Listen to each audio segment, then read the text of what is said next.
Hi, everyone. I'm Will White, a founding team member and Principal Evangelist at Mapbox. Thank you so much for joining today. This is the first Mapbox Build event. We have so much to share with you today, so let's go ahead and jump right in. In the past few years, we've seen the demand for location technology explode. We see more IoT devices, fitness trackers, pet trackers, and more connected vehicles. In fact, according to McKinsey, by 2030, about 90% of the new cars sold globally will be connected, which is up from 50% today. All of these connected devices need location technology in order to enable and enhance their functionality. We also see companies looking to create user experiences that differentiate their products. Consumers prioritize a great user experience over price, and they're more loyal to the apps and the brands that provide great user experience. And finally, we're seeing a post-pandemic society that's increasingly distributed, yet more connected than ever through devices and screens. We had everything delivered to our doorsteps during the lockdowns, and we realized that it's actually pretty convenient, making it the new normal. And as lockdowns ended, we started planning vacations again, going to sporting events and concerts, and that's also part of the new normal. Everything that we want is at our fingertips virtually.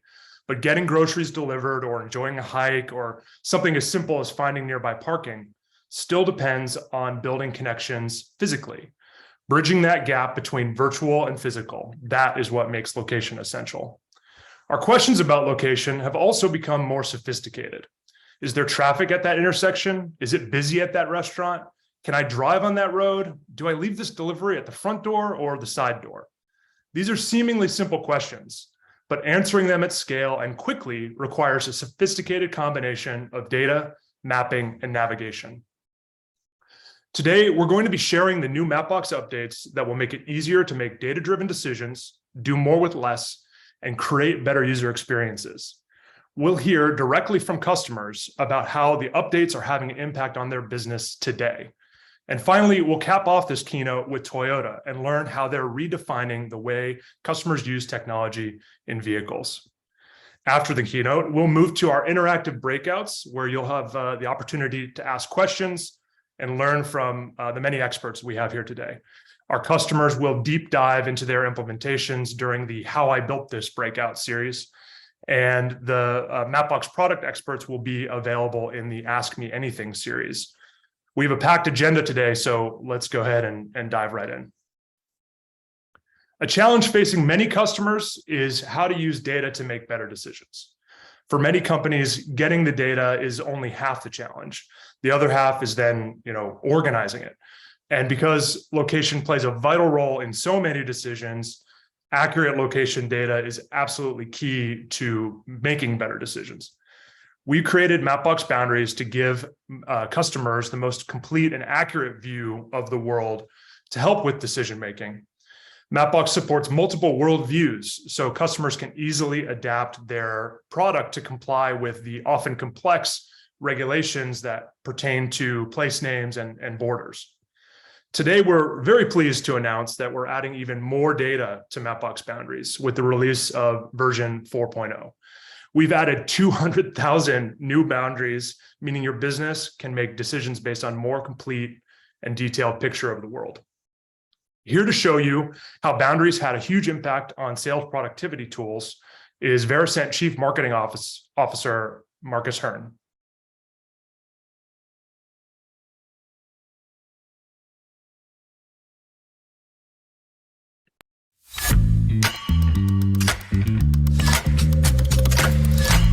Welcome, Marcus. Great to have you here. Tell us a little bit about Varicent.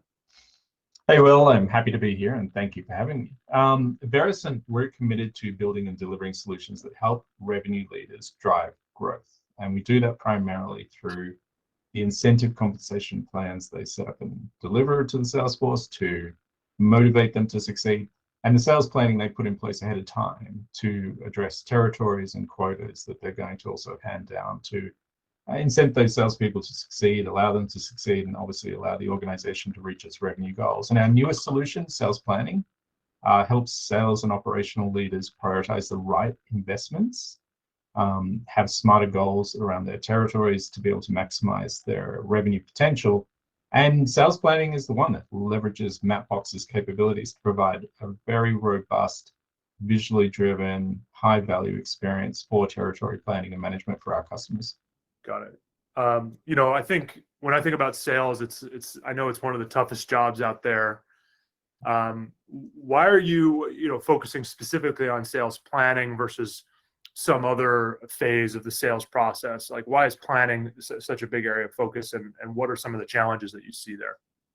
It's planning is like a hugely critical part of the go-to-market strategy. There's obviously more elements to it, but without planning, the rest of it's just a bit of guesswork.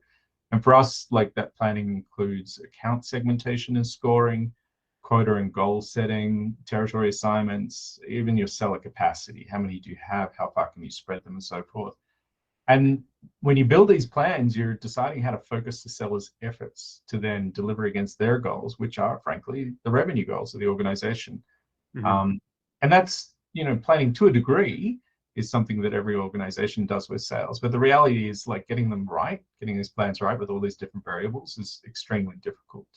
And even if you get them right, given what we see in the volatility today, it still requires change. Like, changing them throughout the process is even harder. And when you look at the stats, like 80% of sales and operations leaders, their planning is like a top priority for them. But then, subsequently 75% of them admit that their sales plans aren't delivering. So everyone agrees it's important. Mm-hmm. Seems like a lot of people don't feel like they're doing it very well. And to give you a sort of example, like, if you build a sales territory based on geography rules, which a lot of our customers do before they sort of talk to us, you need mapping, you need to know your territory definitions. Are they still the right ones? Is your sales team primarily selling to customers remotely? They can do it by Zoom and all that sort of thing. When your seller leaves an organization, what do you do with their territory? Is it time to rearrange it? Previously reliable customers might sort of not need your solutions anymore. You've sold out that territory, you've got to switch that up. And then there's, new customers entering the market as well. So you sort of think about all these things that just keep happening. It's a dynamic problem. It's not a set it and forget it one, and they're tough problems to solve. So this planning problem, is it a problem for everyone? Is it a universal problem? Is it specific companies? I'm curious what you're seeing in the industry. Is everybody sort of facing a similar challenge universally? There's definitely, like, universal trends that I think have accelerated the priority of effective territory planning and quota planning. And you can sort of see, like, generally companies will be prey to all of these, or even one of these, driving this kind of need for better planning. The disruptions that we've seen, I think, everything's sort of turned upside down a bit. We're a company ourselves that was sort of focused on hypergrowth. We're switching to profitable growth. And I think a lot of change is happening out there across industries with just the fluctuation in the economy. Go-to-market complexity. Sales teams and their roles have evolved quite a lot over the last few years. Obviously, during the pandemic, a lot of people that were used to face-to-face went remote. There's new selling models. People started up channels more effectively. Just deploying those resources to cover the market in a cost-effective way is crucial as well. And there's just lots and lots of other things that fold into that complexity. If you have a BDR organization, business development reps, they sit in marketing, do they sit in sales? How are they incented? How do they work with marketing, and so forth? So that is a big deal. And then the other one is talent churn. We're seeing this a lot amongst our customers because we focus on sales and operations leaders, and we focus on that seller effectiveness through the incentive compensation or the territory and quota planning. One of the things we're picking up a lot is now this need to retain talented staff, the need to be able to identify talented staff ahead of, like, a tombstone event, like, did they succeed or fail? And then conversely, or I should say just the other side of that coin, is treating them fairly, giving them a territory in which they can succeed, giving them a quota in which they can achieve success and stay and be incented to grow with the company, and obviously achieves the company's strategies in terms of revenue growth goals. Got it. Yeah, some of those, like, macro effects, I mean, are impacting multiple areas of the business, but I could see there'd be an outsized impact on sales and sales productivity. So it's great that you're building tools to to improve and address some of those problems. I'm really curious to get one level deeper into how location plays a role. How are you leveraging location and sort of empowering sales organizations to deliver those sort of game-changing plans powered by location intelligence? Yeah, so it's a critical part of it. I mean, we say it quite commonly here when you're doing the sort of location, when you're doing the territory planning, what you're really doing is kind of identifying the customers. That's what you're doing. Like, well, who are the customers within that territory that you're going to go after? And that territory planning and management is the heart of the sales plan. The mapping capabilities embedded in our solution from Mapbox are really critical to our customers to be able to do that properly. And it solves it by being a visual capability, right? It helps sales leaders and the others that they work with, because sales leaders don't do this in a vacuum typically, to be able to quickly build map-based territories, design and balance those territories, and optimize their market coverage. And it also gives faster visibility to where and when problems turn up. Really cool. I mean, I think equipping customers with that level of location detail is exactly what we're talking about when we're saying, making better decisions with data. I mean, what more important decision is like where you have your sales team go and focus and take care of your customers, because at the end of the day, customers are one of the most important things that business can have. So really like that the mission of your company is to drive sales productivity, and I think the benefits are there for customers as well. Any parting words of advice for the audience here at Mapbox Build? Yeah, I think a couple of things. So regardless of the expertise or the team being supported by someone out there listening to this, like when you're building a map-based solution to deliver real value, there's two things I think people need to keep in mind. One is like data, as you mentioned, right? Being data-driven is definitely, the thing to be doing rather than guesswork or gut experience and stuff. That still has some relevancy, but it's got to be built on data. And everyone struggles with data. Everyone struggles with getting it, preparing it, analyzing it, understanding it, interpreting it, blah, blah, blah. So if you think of territory planning and management, if you're just doing it at the data layer, you're dealing with zip codes and potentially street addresses, and that is impossible. It's impossible to do it as a cross-functional exercise as well. And the visualization that comes out of Mapbox is really what makes that just completely different, completely much easier. It's not even a hump you have to get over. You immediately move to the questions of relevance, such as, do we have the right customers in the territory? Will we succeed? Are we drawn the right line? Instead of, wait, what is that? Where does that line up? Are those two zip codes next to each other? And all that sort of waste of time. And I think that leads into the second thing, which is user experience. And that's really what I just sort of mentioned there. And it's the ability to work together and to understand things quickly. I think when I first started in software, we talked about walk-up usability, and mapping capabilities within territory quota planning and management give you that walk-up capability. Amazing. Marcus, you've really given me and I think the audience some things to think about when it comes to building tools that incorporate location for decision making, but also it's the time of year for planning. We're all planning them for next year, so a lot to think about as we go and build plans for productivity in 2023. Thanks for joining us, Marcus. Thank you, Will. Cheers.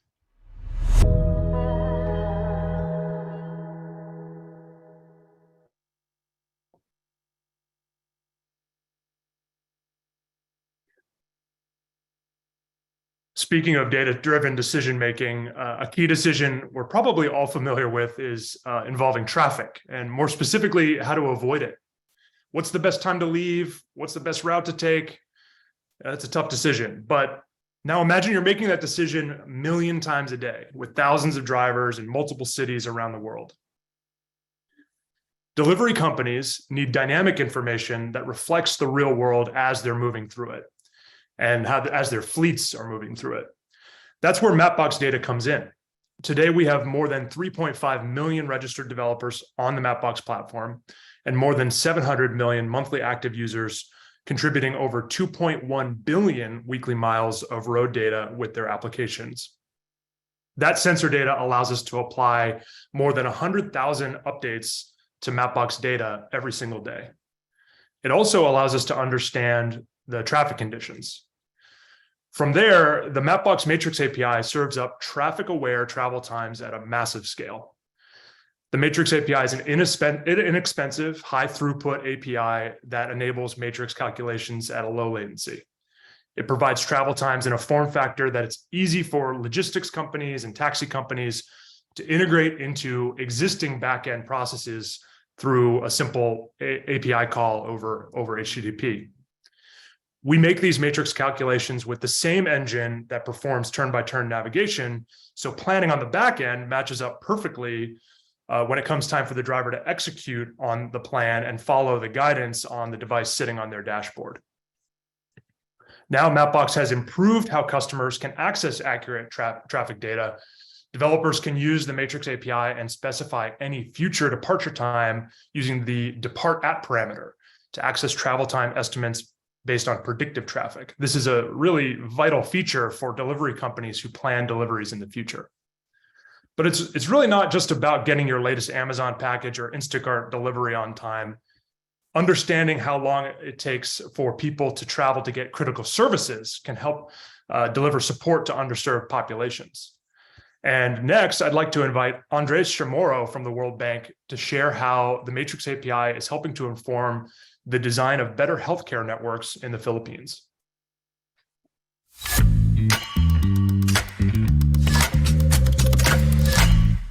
Hello, everyone. My name is Andres Chamorro. I'm a geographer with the World Bank's data group, where I work on integrating geospatial analytics into World Bank operations. I wanted to share a recent experience where we used Mapbox data to inform a health project in the Philippines.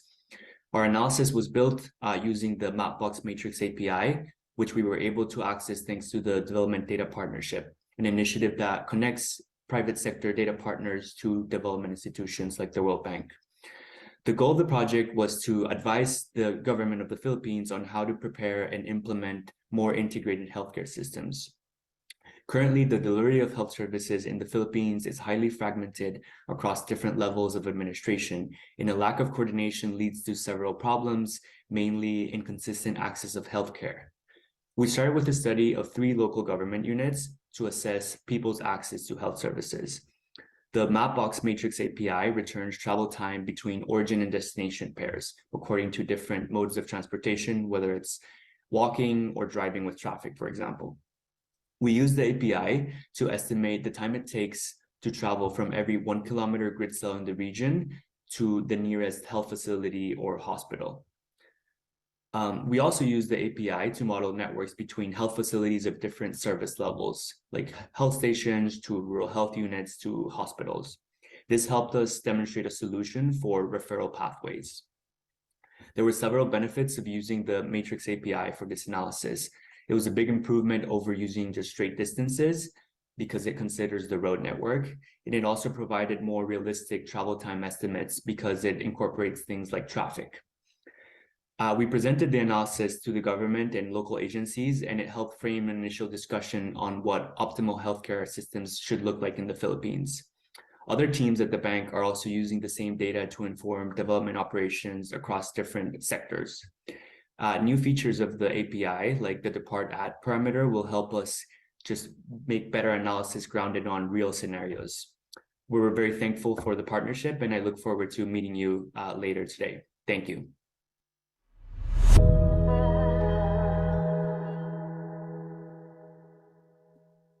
Businesses are always on the lookout for solutions that help them get to market faster and sell all over the world, and maybe most importantly, maximize precious developer resources. Mapbox is helping customers move quickly without massive engineering investment.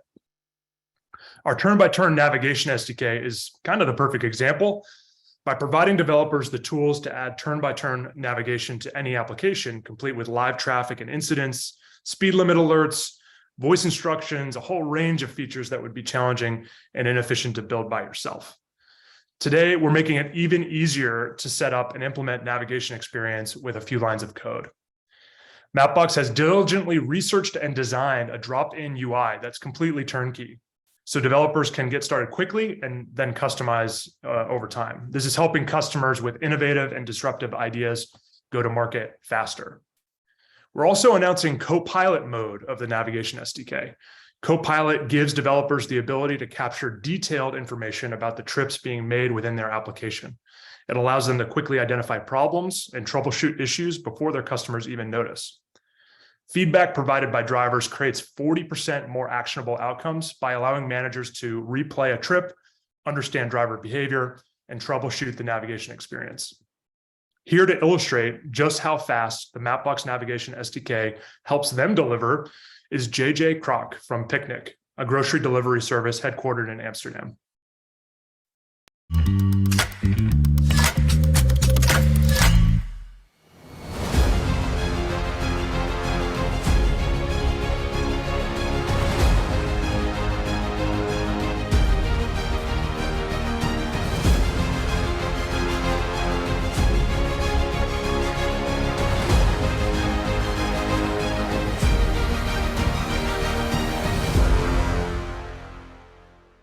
Hi, I'm JJ, the product owner of Picnic's last mile delivery tools. Our services and app help our runners deliver groceries to our customers in an efficient, safe, and friendly way. At Picnic, we call ourselves the modern milkman for groceries. We don't have physical stores. Instead, we deliver directly to our customers using our custom electric vehicles. These vehicles are actually a welcome guest in Europe's narrow streets because they are emission-free and avoid blocking traffic. Our vehicles do have their own unique navigation requirements because of their height and speed limitations. Generic navigation apps didn't work well enough, and we needed to get a solution in place for our runners and quickly. Therefore, we turned to the Mapbox Navigation SDK and Directions API, which helped us build exactly what we needed. In a matter of weeks, we were testing a customized routing solution for our runners, with routing and turn-by-turn directions available directly within our Picnic runner.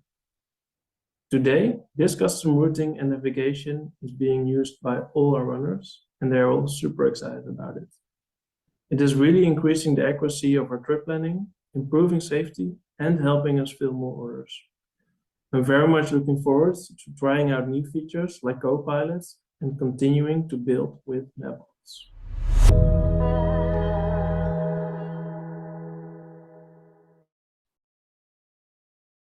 Thanks, JJ. I love those custom trucks, and it's just a great story about custom vehicle, custom navigation with the Navigation SDK. So you can learn more from JJ. He'll join us at the How I Built This session after the keynote. So tune into that one to learn more about Picnic. It's a really cool company.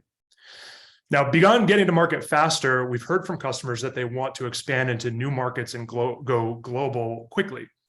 Customers with a global user base need their maps to dynamically render within their preferred language and their preferred worldview of their end users' devices.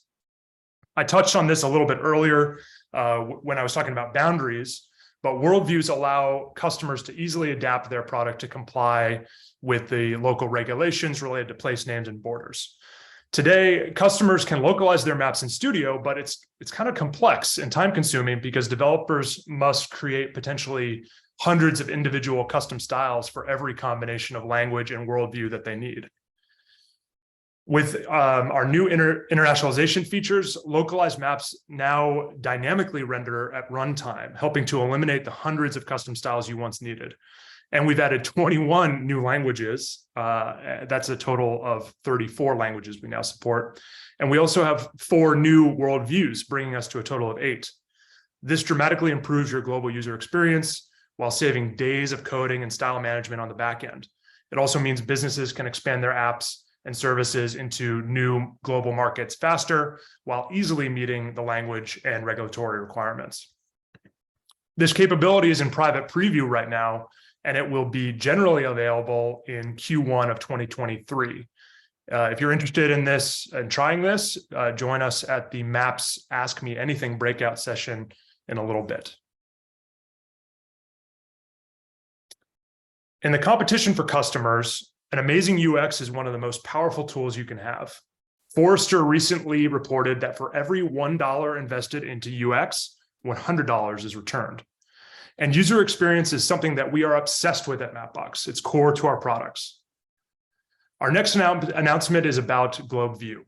released earlier to the market this year, we are so blown away by the creative ways that our customers are using Globe View to analyze and compare data sets at a global scale, or take large data sets and visualize them like weather or flight information, putting them into this dramatic global context. Here to showcase how building with Mapbox Globe View has the potential to change the world is OneSoil CEO Morten Schmidt.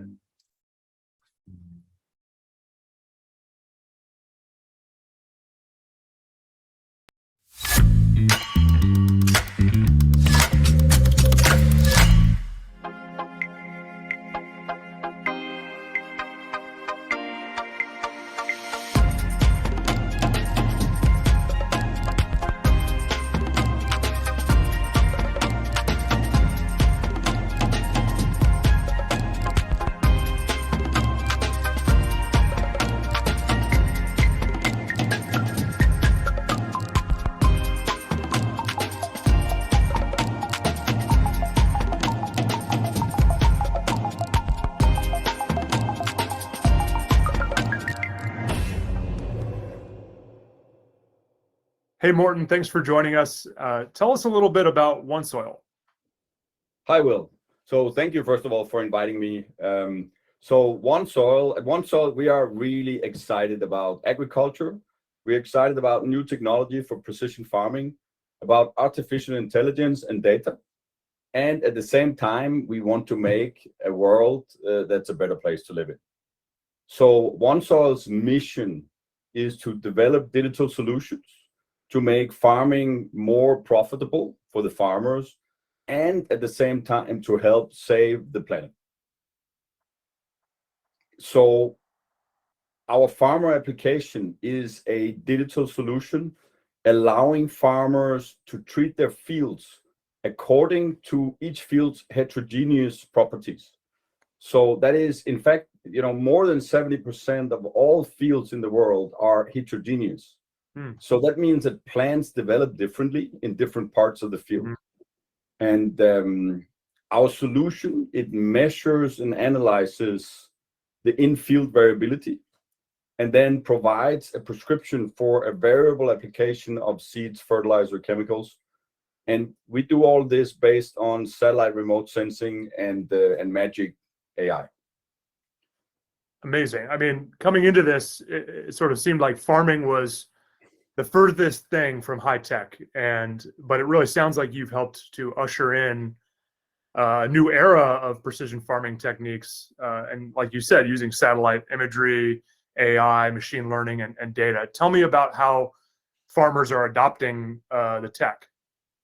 So, think about a farmer, right? I mean, a farmer has this amazing daily user experience. If you think about user experience, he has unpredictable things. It's very variable. He's has many different tasks. He has an office. He's working with many different applications on his computer, on his phone, from suppliers, customers, he has management work with his teams, advisors. He even goes into the field, right? He's maybe driving a tractor and doing crop scouting, and he's always dependent on things like weather, for instance. So there's a lot of uncertainty. So the last thing that farmers want when they talk about or they have to use data and digital solutions, it is more complexity.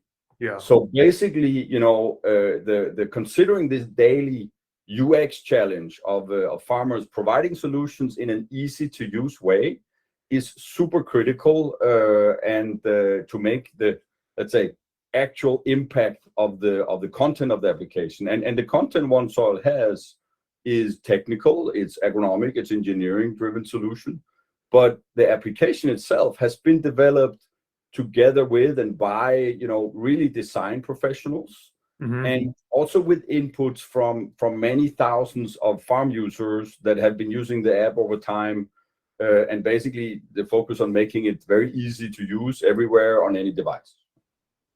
I love that, the focus on user experience and in challenging environments, out in the field, different conditions, and I love to think about how location technology can help build a better user experience. And I think this is of course the key here, right? So the UX for data about field, it will always contain a map. right? Yeah. And geolocation. So Mhm. the starting point for any visualization and analytics that we do is the map. And this is, the Mapbox map for us is a critical element of our application from a UX, UI point of view. Yeah. So what about the environmental impact of a technology like this? So this is super important, right? But the first impact to make this actually adapted and used by farmers is the economic impact also. So to get back to the question, right, why are farmers adopting it? So farmers are entrepreneurs and business people, but they're also the custodians of the soil, right? So the soil is the unique resource which feeds the world. And technology that we provide, and technology in general that helps farmers become more profitable and preserve the environment at the same time, is of course here an enormous opportunity. Because if we can, and this is what this technology does, it meets the financial objective of driving economic profit for the farmer, and at the same time also driving an environmental positive impact. Then it's magic, because it will be used. So this is why farmer adopt to our solution.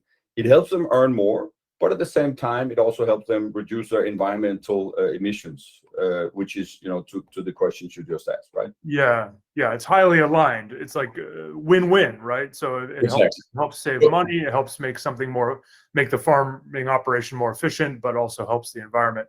So what kind of impact are we looking at in terms of the environment? So when you talk about let's say the economic impact, right? We've measured with this. The tool really has a measurement. So we have the ability to measure the result of this variable use of the fields. And we've measured over 500,000 acres of field trials. We measured around 10% average profitability increase on the field. Now that's money, right? And when you talk about the environment in the US, the environmental agency has like a projection of a greenhouse gas, let's say, emissions in the United States, and they say that 11% of all greenhouse gas emissions in US come from agriculture. So that's a lot, right? So it means that industrialized crop production which is farming today, is actually kind of bad for the environment. But the problem is we just passed 8 billion people. We got to feed the world, so that we cannot just turn off the farming here.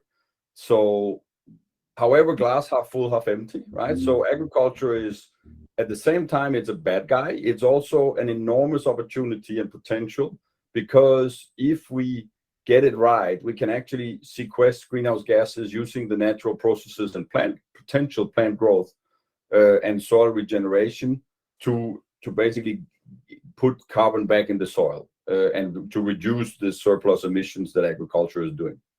So if we use precision farming methods that take these things into account, the heterogeneity of the fields, and we combine that with the measurement, we can then basically manage the process to optimize the use of nutrients and the strategies for the operational practices, and then drive down the negative impact of, let's say, waste. And at the same time, we can actually move towards a net positive impact on emissions by sequestering and going to more regenerative practices, right? Wow. I love that. I mean, it's like taking what is a source of carbon emission and not only reducing that emission, but also converting it into a sink, like an actual way to reduce the emission. I think that's really correct, right? So today, I mean, farming, again, you're applying fertilizer. This is normal. You cannot farm without fertilizer.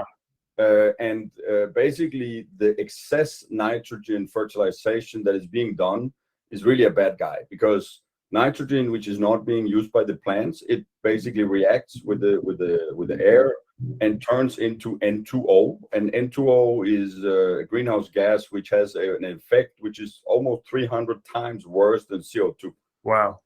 So the last thing we want is to have fertilizer spreading to the land that is not being used by the plants. And this technology basically matches the plant's need and allows the farmer to match the plant need with the fertilizer. And in that way, number one, remove excess, and then also help him identify these regenerative practices, right? And one example that we have is here in spring of 22, a big corporate farm.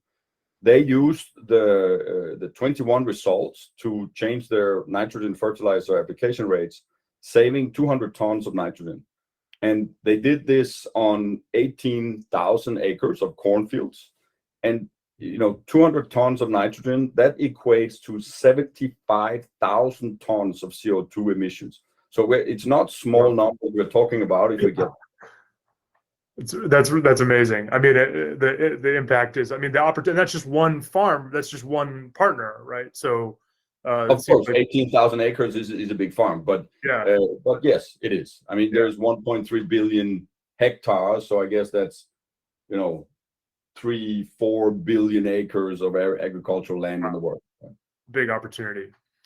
Before we wrap up, what are the trends that you're seeing that you think will create a more sustainable world? So, I mean, again, for agriculture, where we operate, the use or the wider use of data, of AI and of automation, this is going to be critical drivers for optimal productivity and for realization of these regenerative practices. So we must utilize these technologies to match the best possible, plant growth or crop growth under the given conditions, taking not only the let's say short-term economic perspective, but also the short and long-term perspective of sustainability and land management. So the use of the resources into account. And the nice thing is that the profit and the sustainability in this case actually goes hand in hand, because the more regenerative I make my practices, the better I get the soil, the better I will have a long-term productivity. Got it. I see. Well, Morten, thanks for joining us today. Learned a lot about OneSoil and precision farming. Really excited and to see what happens next. And thanks again for joining. Thank you so much, Will. It was a pleasure to be here.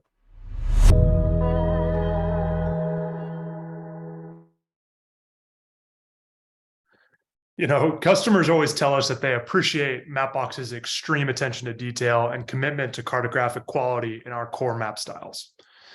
These map styles are ready-to-use base maps built into Mapbox Studio, composed by our expert map designers. We built them to save developers time and serve a broad range of use cases. You can use them as is, make incremental adjustments, or even layer your own data on top. Today, I'm thrilled to unveil a new look for our core styles, allowing you to bring the latest UX and data to your users. The redesigned core styles offer better performance, more detailed land use, new icons, and our globe view, which I mentioned before, at the low zoom levels. And they also offer more details for navigation, like amazing little things like commercial zones in cities and crosswalks at intersections. Together, these features create a rich experience that helps people discover the world around them. We've dropped links to all the new core styles and the updates into chat. Take a look, and I put in the comments into the chat what your favorite new cartographic detail is. Take a look at those. Later in the breakout, we're also going to dive deep into these new styles. We'll have a session to highlight the core principles of map design and how they guided these redesigns. And we'll also cover the specific changes that we made to Mapbox Street style. Many of those changes also apply to the other styles. You'll also hear from Nextdoor in their How I Built This session to see how they take our core styles and customize it to create a unique application that brings neighborhoods closer together. We know that many customers want more design control over their map styles, which is why we enable and encourage complete map customization inside Mapbox Studio. Developers use Studio today to make customizations like, as I mentioned, overlaying their own data, or maybe they want to emphasize their retail location over their competitor's retail location. You can make those types of adjustments in Studio. When it comes time to do that, Studio now has improved collaboration and organization features. You can think of this sort of like Figma for Mapbox Studio. You can create a folder and give it a name, move styles around, search and sort through your styles, deep link to a particular folder, and then drop that link into Slack to a teammate. And you can easily recover recently deleted styles from the trash can because, we all make mistakes, right? If you have many projects with a large number of custom styles in Studio, this is going to change the game in terms of how you organize your style and make it easier for collaborators to pop into a project and pick up where the last person left off. Folders will be available in Studio on December 9th. As a developer myself, I know how fun it is to work with powerful tools. Awesome docs make it even more fun, and just great developer resources that make me feel more productive. It's just a lot of fun to feel productive and get a lot done with powerful tools. And I want to invite Chris, our head of developer relations, up here to talk about an exciting announcement for developers.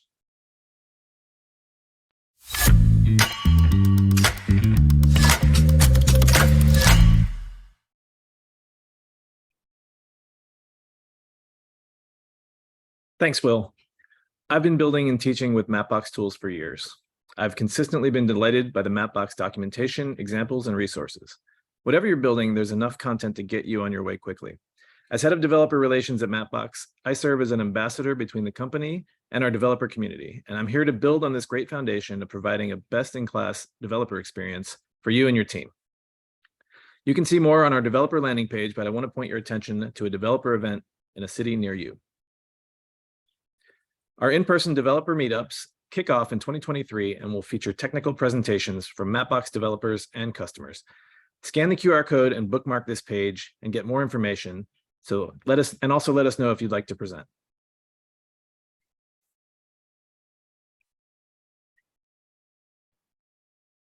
Sorry, I'm going to put my phone down. I was scanning the QR code. Thanks, Chris.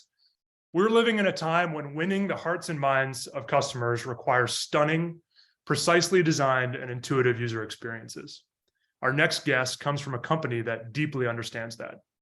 Sharon Loda, Executive Chief Engineer and Group Vice President at Toyota North America, sat down with Alex Barth, VP of Automotive at Mapbox, to explore the biggest UX trends in automotive. Check it out.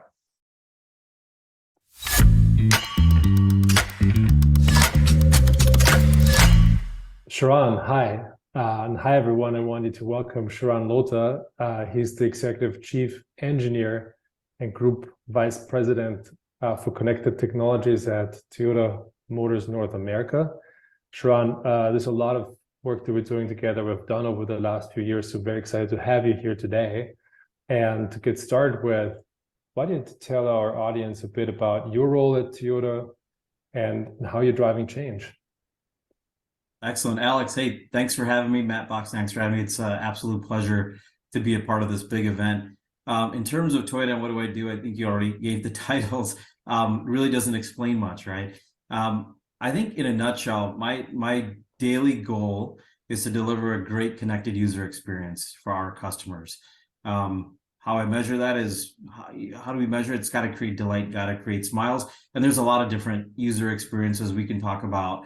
In-car, IVI, in-vehicle infotainment, the mobile app, connected services. There's a lot of different things, but at the end of the day, my main job is to deliver smiles to our customers.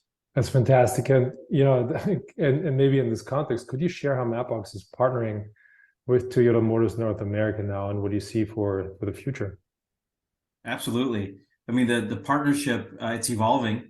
It started off as a partnership for Toyota to get a more modern look and feel for our maps, which checkbox done, right? We've delivered that in just this past year, actually late last year with the Lexus NX and the Tundra, and it's we are continue to deliver this system, which we call Lexus Interface.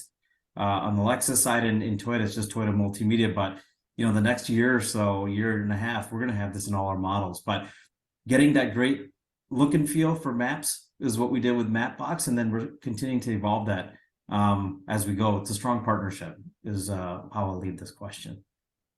Yeah, it's been exciting to work with you, really focusing on not only delivering an additional experience in the vehicle, right, but also continuously evolve that and respond to your customer feedback. And I'm going to come to that in a quick question for a moment. But I feel one of the things that we did recently that I thought was significant is starting to add your dealerships into the map, so your customers have a very easy time finding them, right? So it's not only about the look and feel, but also about the data we can expose to your customers, and so to make it easier for them to accomplish the tasks that they need to get done in their car on an everyday basis. Now, speaking of your customers, what are you hearing from them? What do they want to get out of their in-vehicle experiences, and what are maybe some of the opportunities that they may even not think about yet? What are you excited to deliver to them? Yeah, when you think about that broadly, what do customers want? And let's just focus it on the digital user experience. You want to have showroom appeal first and foremost. You got to fall in love with the product. It's got to be something that the first time you turn that ignition on or the push start, it's got to give you a little bit of wow feeling. It's got to get your heart racing a little bit, and it's got to be something that you're proud to show to your neighbors. Say, hey, check this out. This is pretty cool, right? This new Lexus NX that I have sitting in my driveway with this massive 14-inch screen and all this technology. So I think that's how the relationship starts, and that's what we hear that customers want. Beyond that, customers want simplicity. They want a high performance, easy to use, repeatable user experience. It's like HMI 101 if you read the definition. And so for us, it's how do you balance those two things to deliver that to the customer? Something that brings delight every day and brings an appeal, but also at the same time, it's just easy to use and it gets things done and brings that value on a day-to-day basis, and it kind of keeps that customer coming back, not only for in that vehicle, but future updates, and also, hopefully different, more products within our Lexus and Toyota lineup. So one thing that's interesting here is that obviously a lot of people today are using the mobile phones in the car, right? And then use that to get around, and increasingly, like, it overlaps with the user experience that that also the infotainment system offers, right? I was curious what gets you out in the morning, but you obviously, to a degree, you're complementary to the experience. To a degree, you're competing with what people have on their mobile phone. What gets you out in the bed in the morning, and why do you believe it's important for you as Toyota to deliver that experience that has people engaged on the infotainment unit, maybe rather than on the mobile phone? Yeah, great question. It's exciting to do what I do on a daily basis and work with some great people, great teams, also partners. But if you think about, if you step back in time a little bit and think about what the user experience used to be, even myself, I had a phone mount, right? Stick my phone in the dash and drive away. And primarily what you were doing there is I was listening to songs, or I was navigating somewhere or calling people, right? Those are the core functions. We know that that's not safe. I knew it wasn't safe, but yet there was no alternative to that experience. The OEs simply weren't delivering to the customer's needs. Now here comes along some mirror modes like Apple CarPlay and Android Auto, and they did a fantastic job, and they continue to do a fantastic job at that. Right. I use CarPlay, I use Android Auto. They're great user experiences.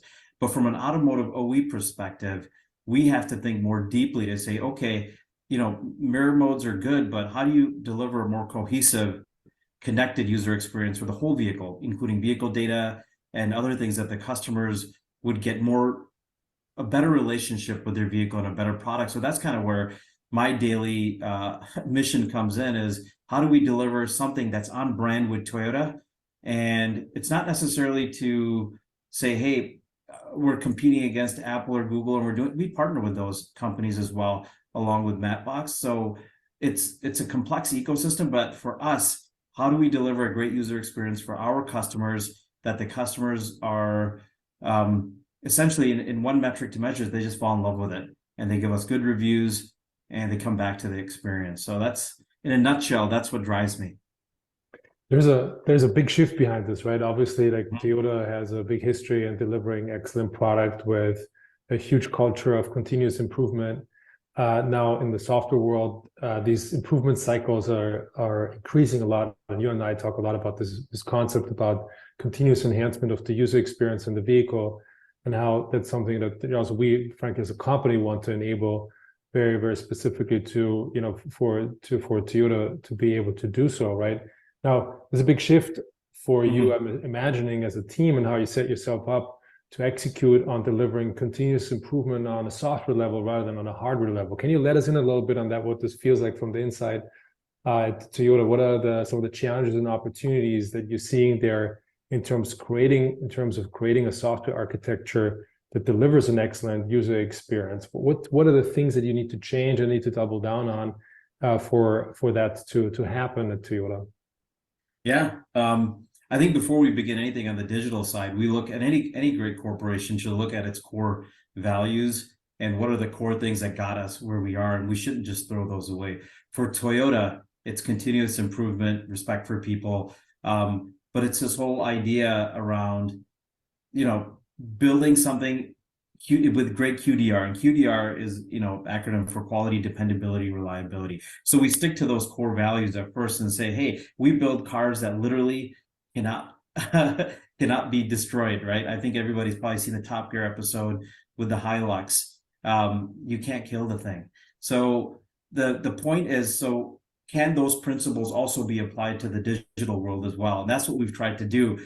How do we bring an experience to the customers that's on brand again with Toyota? So the point here is that when you build something in a digital world, what you don't want to do is build one-offs. You want to build things that are modular and scalable and secure. And in terms of, we have to protect the customer's privacy. That's something that we consider as QDR, quality, dependability, reliability in the digital world, is protecting customers' data, letting them know, giving them transparency in what's happening. But in short, the main goal is to keep things updated and upgraded is really important. And partnering with companies like Mapbox actually allows us to practically do that, and not just have it be something that's written on a specification or a piece of paper, but something that we actually practically do in production in the market. Maybe speaking of our collaboration and then how we've been working together in past programs and ongoing programs, we've been able to move pretty quickly together. And maybe what have you observed here? Maybe also to share for folks on the event today on how we have worked together that stood out to you in terms of how we've been partnering to go to market quickly. Yeah, I mean, working with Mapbox originally, it started off as a dialogue. And if you know anything about Toyota, we don't just pick anybody as a partner. We have a methodical approach, and there's a lot of criteria that has to be met.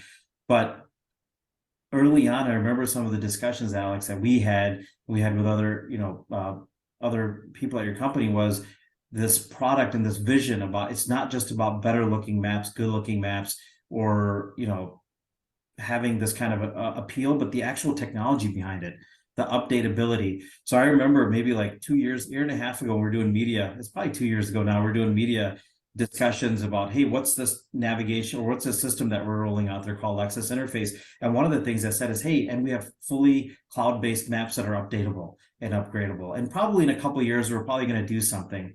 Little did I know that we'd literally be doing that in less than 1 year in the market, because we got some feedback through JD Power and some of our internal surveys that some of the map look and feel and some of the character heights and some things were just not, they weren't getting that satisfaction we were looking for. So then we essentially went back to you guys and you reminded us, hey, you have a toolkit that you can go in and you can change this. And not only change it, you could do it by yourself. It's self-service. And we went through it, we updated everything. And then next thing you know, the expectation used to be that you could do an update with, like a USB stick, and then OTA came along, and then OTA, everybody seems to think is that's the latest and greatest. But what we learned is you don't even need to rely on OTA. You can actually do it with an IG cycle and get a data set from the cloud.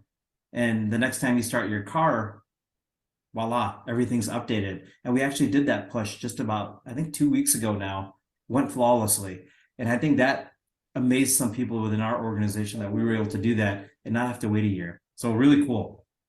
Yeah, it's been exciting for us to execute with you on this, and frankly, that you are one of the leaders in the industry to actually leverage those tools to the advantage of your customers. And really, what this feels like from our perspective, we're bringing a lot of the development paradigms that we have honed in mobile to the cars. The car is becoming connected as the footprint and the performance of the compute in the car is improving vastly.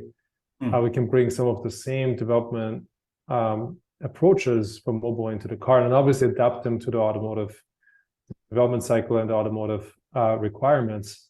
But that really does induce a lot of speed. And, so one thing that I was curious about is, as you have broad responsibility for infotainment and the connected experience at Toyota is one of the things that you're driving there, there must be a big implication for how you think about hardware today and the hardware that you want to put into vehicles for you to be future-proof in the future for many, many iterations of the software cycles to come. Can you speak a little bit to maybe also how this has changed from the past to how you're thinking now about the standardization and the power of the hardware, frankly, that you're putting into vehicles, both in terms of compute and screen sizes? Yeah, no, that's a really good question. I think let's touch screen size first. I think in an automotive cabin, like we found that screen size is, we know what too small is too small, but too big, I mean, there's limitations. So if you get around a 14 or 15 screen, that's a lot of screen in that cabin. So we were already delivering that in our current vehicles, and we're looking at, different ways of approaching that for the future. But when it comes to software, I think we don't want to just jump to software first. We want to think about the SoC, or the system on chip and memory. And the idea of only having enough of that allocated to get you through the vehicle launch is not the right approach. You have to buy yourself some runway. And how much runway is a good question, right? If you think that our vehicles last forever, you probably at least want to build enough runway to do updates and do things probably for at least 10 years, if at all possible. Again, we don't know what's going to happen in the future, but we know that software is becoming more and more lean as we go along. The software size altogether is growing. The stacks are growing. But our ability to continuously update and keep that user experience fresh for our vehicles is absolutely something it was a nice to have before, but it's a must have now, honestly. Now, in terms of the partnerships that you build on to create those experiences and to build the future of your digital ecosystem, what's most important for you there going forward? Yeah, there's a lot of factors, but I'll hit on some of the key ones. I think first of all, as Toyota, we operate on our own operating system, right? We really we value having control of that, and it's automotive grade Linux OS. So when we partner with any company, we would like to know how much of a lift is it, or what's the commitment to actually work with us on that, so we don't have to do a lot of custom work. In that case, when we talked to you guys in Mapbox, you were like, yeah, let's do this. It's no problem at all. Our technology marries very well with what you're doing, so that's no issue there. The next thing is the talent, right? With the people that build these things, your team members, our team members, and how do they collaborate? Are we able to dispatch people, as we're building product, are we just going to do it over the phone, or are we going to do it in person? So again, Mapbox demonstrated that, and I'll just give a good example, and Alex, you may remember, but during development, we actually ran quite behind schedule on one of the areas, and the development we're doing, our tier 1 is Aishin. And during the development, we actually had an issue in Japan, and we were able to dispatch, you guys dispatched your engineers directly to Japan to work with Aishin and fix an issue. Not only did you fix the issue and get us back on schedule, but I think there were some good learnings by our teams in Japan as well. So thank you for that. Yeah, but it's our pleasure to be right where the heat is, right? Now, so there's also a business model aspect, obviously, around infotainment, right? So we have this big shift going from navigation as an infotainment upgrade option, maybe 10 years ago, right now, to a fully integrated infotainment solution, including navigation, streaming music, and so forth. That becomes more and more an expectation of the consumer, right? So, and with that also, there's also an increased need for that, obviously, that experience to be continuously connected over the lifetime of the vehicle. You want to have the freshest maps possible with the most accurate traffic information available at any given point in time, the best possible point of interest information, opening times, EV charging locations, gas stations, parking, and so forth. All of those things really depend on the ability to update maps really in real time. Now, with that, there's a big shift in the business model underneath it as well, right? And I know many in the industry are thinking about how to monetize over time with subscriptions rather than sort of this upfront, like one-time payment that you typically used to pay for an upgraded infotainment experience. How are you thinking about that? What do you see in the future in terms of the transformation of the business model around infotainment? Yeah, great question. I think the first and foremost thought that we took, one of our core tenets, at least when we started the development, was all customers deserve a great connected user experience. And one of the ways that we actually demonstrated that was that we made every single one of our head units or platforms navigation capable.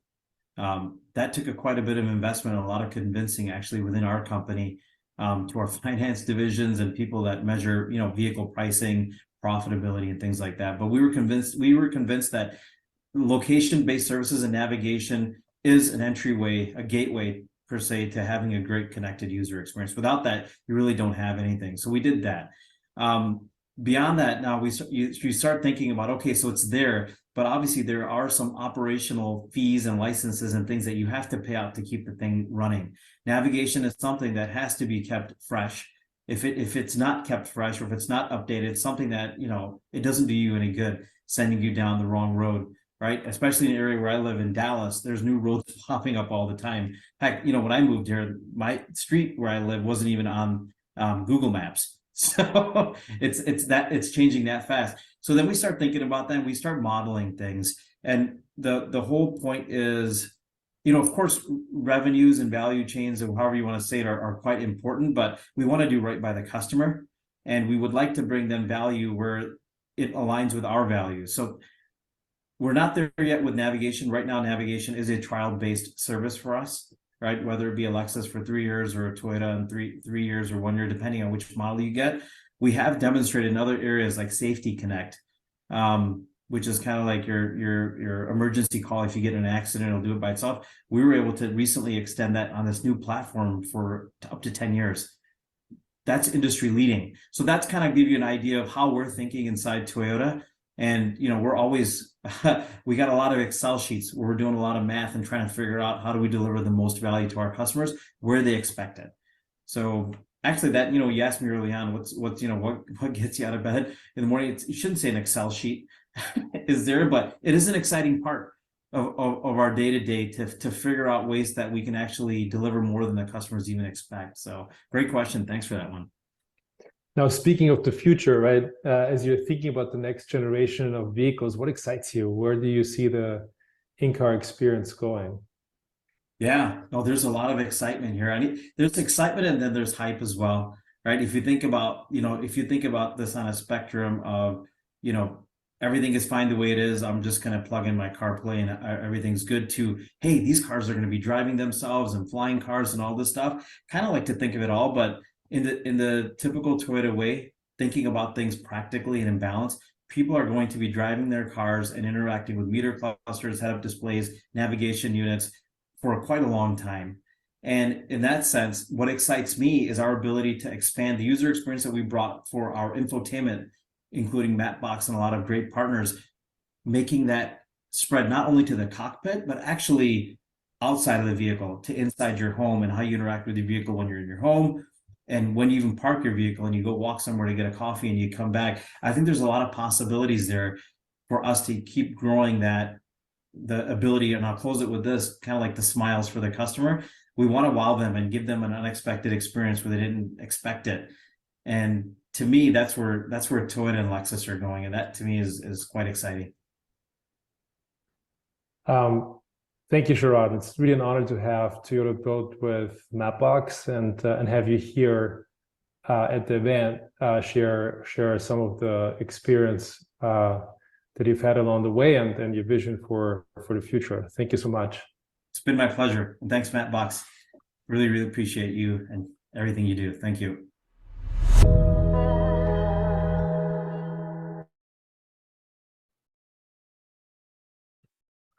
Thanks, Sharon and Alex. That just about brings us to the end of the keynote. And I know we're starting the breakouts. I started them a couple minutes ago, and feel free to move over there if you want to jump in. We're going to wrap up here with a little bit of a preview of what's ahead. First up, at the next build event, we'll be talking about geocoding v6. This will introduce significant enhancements for companies that cleanse, analyze, and visualize address data sets at scale, including support for structured queries and more detailed information about match quality. Stay tuned for more on that. Then we'll have Maps SDK for Flutter. Flutter is an open source UI toolkit used to develop cross-platform applications. Developers can write one line of code and deploy it to all their devices. The plugin is making it easier and more convenient to build cross-platform maps with the mobile SDKs. The plugin will be in public preview soon. And finally, give your users a new perspective on the world around them with our 3D core styles. So we announced a change to the update to the core styles earlier today. Now we're coming out with 3D core styles soon. We are procedurally generating 3D buildings worldwide. Then we layer handcrafted buildings for the most prominent points of interest in major cities all around the world. And we're not just talking about the Eiffel Tower here. We're generating thousands of these models to give the most accurate representation of the real world possible. We're also working on dynamically changing projections and different aspects of route line styling. These new features will lay the foundation for even more product announcements, in particular for gaming and powering entirely new experiences in the metaverse. The 3D content can not only be rendered in Mapbox SDKs, but also in popular third-party game engines. We'll have much more to share on this at the next Mapbox Build event. After more than 12 years working on Mapbox, what do I love most? I get to satisfy my curiosity. I love learning about our customers, how their businesses work, how location tech can transform their businesses. I can help them make better data-driven decisions, do more with less, build captivating user experiences. I've also made some great friends along the way. And now it's time to join a breakout session where you can exercise your curiosity, learn something new, and make some new friends. See you over there.